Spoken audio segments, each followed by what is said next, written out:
तरेगोंडा वेंगमांबा की वृंदावन। तरेगोंडा वेंगमांबा की समाधि को वृंदावन कहा जाता है। तरेगोंडा वेंगमाम का जन्म 1730 में तिरुपति से 80 किलोमीटर दूर वायलपाडु मंडल के तरेगोंड गांव में मंगम्मा और कनाल कृष्णಯ್ಯ दंपति के यहाँ हुआ था। 5 पुत्रों के जन्म के बाद कृष्णಯ್ಯ ने तिरुमला वेंकटेश्वर स्वामी के दर्शन किए और एक पुत्री की प्रार्थना की।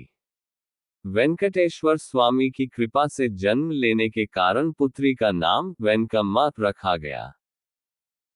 घर पर ही बड़ों से भागवत, रामायण और वेंकटेश्वर स्वामी की लीलाएं सुनने वाली वेंकम्मा छोटी उम्र से ही वेंकटेश्वर स्वामी का ध्यान करती थी। वह किसी से ज्यादा बात नहीं करती थी, इसलिए लोग सोचते थे कि वेंकम्मा पर भूत प्रेत का साया है।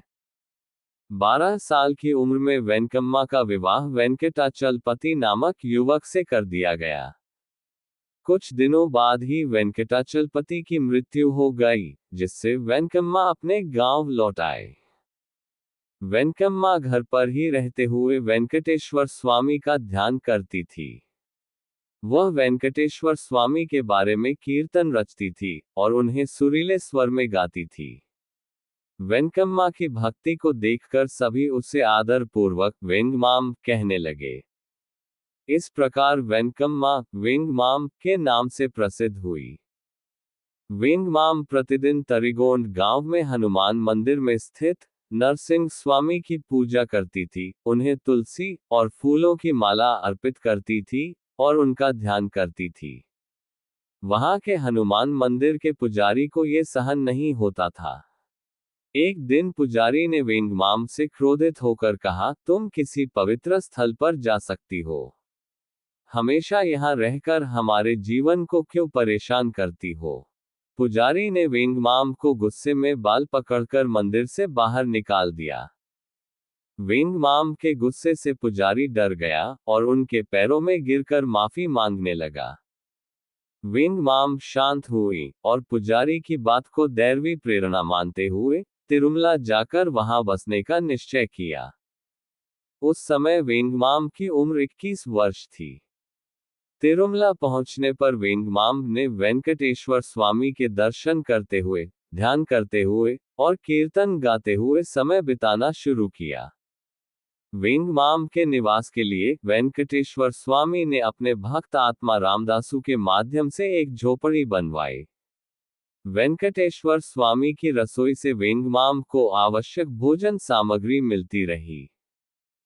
वेंगमाम वेंकटेश्वर स्वामी के लिए कीर्तन गाती थी। वेंगमाम की भक्ति को देखकर अन्नमाचार्य के वंशजों ने तिरुमला पर्वत पर स्थित अपने घर में एक कमरा वेंगमाम के लिए देने का प्रस्ताव किया, जिसे वेंगमाम ने स्वीकार किया। यहाँ वेंगमाम घर के पीछे खाली स्थान में वेंकटेश्वर स्वामी की सेवा के लिए तुलसी के पौधे उगाती थी।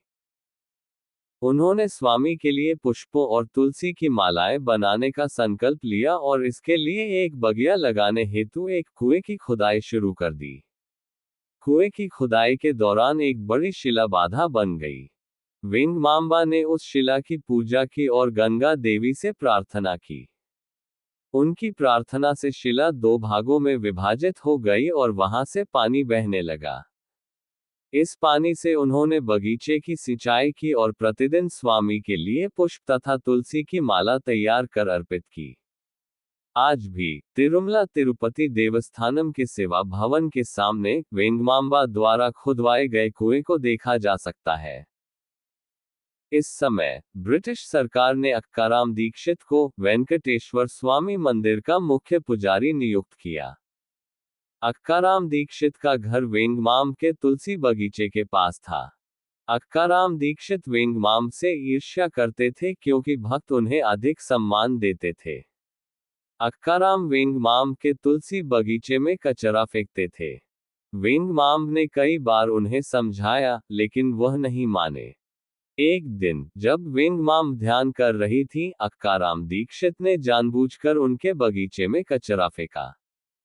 क्रोधित वेंगमाम ने श्राप दिया, तुम और तुम्हारा पूरा वंश इस क्षण रक्त वमन कर मर जाएगा। और अक्काराम दीक्षित और उनके परिवार के सभी सदस्य तुरंत मर गए। ब्रिटिश सरकार ने एक और पुजारी नियुक्त किया। नए पुजारी भी वेंगमाम से ईर्ष्या करते थे। एक बार ब्रह्मोत्सव के दौरान मंदिर के पुजारी ने वेंगमाम की निंदा की, जिससे वेंगमाम ने वेंकटेश्वर स्वामी मंदिर जाना बंद कर दिया। ब्रह्मोत्सव के 9वें दिन वेंकटेश्वर स्वामी का रथ वेंगमाम के घर के सामने रुक गया। सभी प्रयासों के बावजूद रथ नहीं हिला। नारियल तोड़ने, कद्दू फोड़ने और नींबू काटने के बावजूद रथ नहीं चला। भक्तों ने समझा कि किसी ने वेंगमाम के साथ अपराध किया था, जिससे रथ उनके घर के सामने रुक गया। सभी भक्तों ने वेंगमाम से क्षमा मांगकर रथ को आगे बढ़ाने की प्रार्थना की। वेंगमाम रथ के पास आई, वेंकटेश्वर स्वामी को प्रणाम कर आरती उतारी और रथ फिर से चलने लगा। वेंगमाम की भक्ति और तपस्या को देखकर कई भक्त उनके दर्शन के लिए आने लगे, जिससे उनके ध्यान में बाधा उत्पन्न होने लगी। वेंगमाम ने वेंकटेश्वर स्वामी से प्रार्थना की, स्वामी, मुझे अपने लोक में ले चलो। वेंकटेश्वर स्वामी ने वेंगमाम से कहा, तुम्बुरु तीर्थ पर एक गुफा है।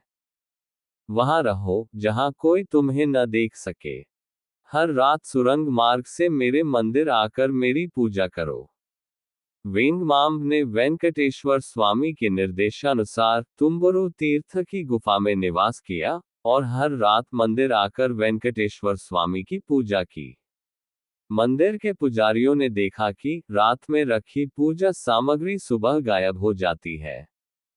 उन्होंने मंदिर के अधिकारियों को सूचित किया।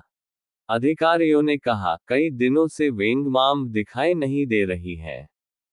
वह तिरुमला में कहीं रहकर रात में गुप्त रूप से मंदिर में प्रवेश कर पूजा कर रही होंगी, इसलिए आश्चर्यचकित न हो। एक रात एक पुजारी ने मंदिर में छिपकर देखा। उस रात वेंगमाम वेंकटेश्वर स्वामी की सेवा के लिए आए और पुजारी उन्हें देखकर डर के बेहोश हो गया। सुबह अन्य पुजारियों ने उसे उठाया और उसने पूरी घटना बताई। एक दिन एक व्यक्ति जो कुष्ठ रोग से पीड़ित था, अपनी पीड़ा सहन न कर पाने के कारण वेंकटेश्वर स्वामी के दर्शन के लिए तिरुमला आया। उसे दर्शन की अनुमति नहीं मिली। वह आत्महत्या करने के लिए तुम्बुरु तीर्थ गया। आत्महत्या से पहले उसने जोर से प्रार्थना की, गोविंदा, वेंकटेशा, श्रीनिवासा, बालाजी, मुझे जन्म मृत्यु के बंधनों से मुक्त करो, स्वामी। वेंगमाम ने गुफा से बाहर आकर उसकी दयनीय स्थिति देखी और कहा, तुम्हारा कुष्ठ रोग ठीक हो जाएगा। मुझे यहाँ देखने की बात किसी को मत बताना। अगर किसी को बताया तो तुम्हारा सिर फट जाएगा और तुम मर जाओगे। वेंगमाम ने उसे अपनी आंखें बंद करने को कहा। जब उसने आंखें बंद की तो वह तिरुमला के स्वामी पुष्करिणी से बाहर आया और उसका रोग पूरी तरह से ठीक हो गया। उसने किसी को नहीं बताया कि उसका कुष्ठ रोग कैसे ठीक हुआ। इस चमत्कार के कारण सभी उसका सम्मान करने लगे। कुछ दिनों बाद उसने तुम्बुरु तीर्थ पर वेंगमाम से मिलने की बात बताई और तुरंत उसका सिर फट गया और वह मर गया। जब भक्तों को पता चला कि वेंगमाम तुम्बुरु तीर्थ पर हैं, तो वे बड़ी संख्या में उनके दर्शन के लिए आने लगे। तुम्बुरु तीर्थ पर भक्तों की भीड़ सहन न कर पाने के कारण वेंगमाम फिर से तिरुमला मंदिर के पास आ गई। कुछ दिनों बाद वेंगमाम ने वेंकटेश्वर स्वामी से प्रार्थना की, स्वामी, भक्तों की भीड़ सहन नहीं हो रही है, मुझे अपने लोक में ले चलो। वेंकटेश्वर स्वामी ने कहा, तुम जीवित समाधि में प्रवेश करो। वेंगमाम ने तिरुमला में वराह स्वामी मंदिर के पास अन्नमाचार्य वंशजों के घर के पीछे तुलसी बगीचे में समाधि बनवाई और उसमें प्रवेश कर गई। आज भी वराह स्वामी मंदिर के पास वेंगमाम की समाधि देखी जा सकती है।